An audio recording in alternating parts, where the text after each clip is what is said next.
Good afternoon, students. Now, as I told you earlier, also in my earlier discussion, that Vishwanath Bhatt, his main program in his entire book titled as the Nyaya Siddhanta Muktavali discusses more. I mean, first of all, his style of working in his book is that he, first of all, gives his position.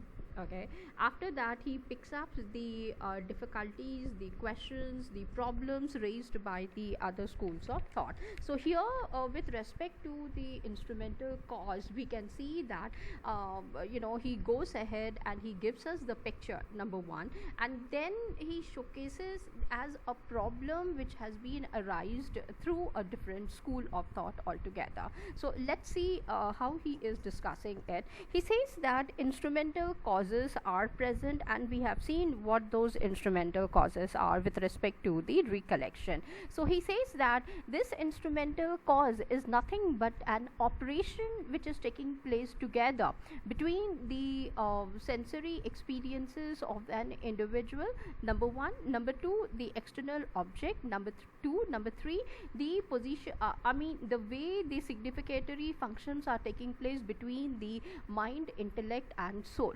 Okay, now he says that here, if you look at the recollection process itself, we know that recollection is taking place with the help of the meanings which has been attached to the words, which means that there is this correspondence taking place out here. Now these three things, that is recollection, meanings, words and names together, he calls it as the process of recollection or remembrance out there. Now this, he says, produced what we call it as the knowledge of words or the padagyana. Now if you look, now there are two things which is taking place out here. On one side it says that padajanya padartha jnanam, that means that pada is the word, janya is the birth of it, padarth is the object which is present, and we are giving with a meaning to that particular word itself, and then we are getting the jnanam. This entire thing, he says, is the operation which is taking place. However, if we look into the other words that is there, what is that? Padajanya padartha smaranam. Now he says that this is not an operation, because it's a new thing which is taking place. It's a smaranam. Smaranam is what? Remembering something. Remembering is nothing but they use the word here as the recollection. So the problem arises, should we consider it as padajanya padartha jnanam, or should we go ahead and consider padajanya padartha smaranam, which is not an operation? So one is operation here and the other one is this one, smaranam. So which one is the one that we need to take it up? And that becomes the problem for him. So did you understand the two problems that we have got out here? One, which is the jnanam itself, and the other one is the smaranam, that is the recollection. So the two problems, which one is the one that we need to go ahead and consider in our own investigation for the knowledge of the word, number one, and with the help of the instrumental cause which has been discussed by Vishwanath Bhatt in his book also. So these are the two problems that we need to, so try to understand it very clearly, the differences between these two Sanskrit lines that are there.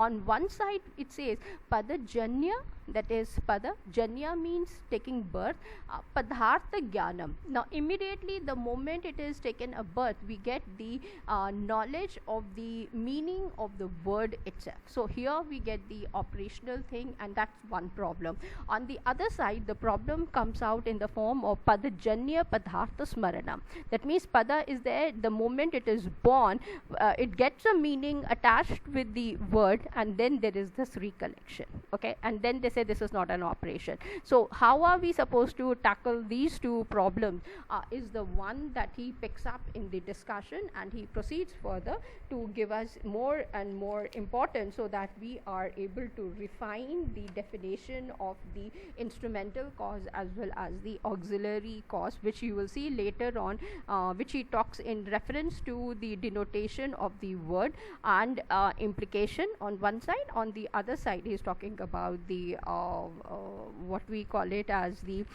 instrumental cause in terms of the recollection. So we need to understand these two things clearly. So let me proceed further in the next section, wherein the discussion would be to understand the difference that he is talking to us, and then we will see what exactly is the definition of the operationalism that is being defined in this particular work. Till then, thank you and take care. Bye.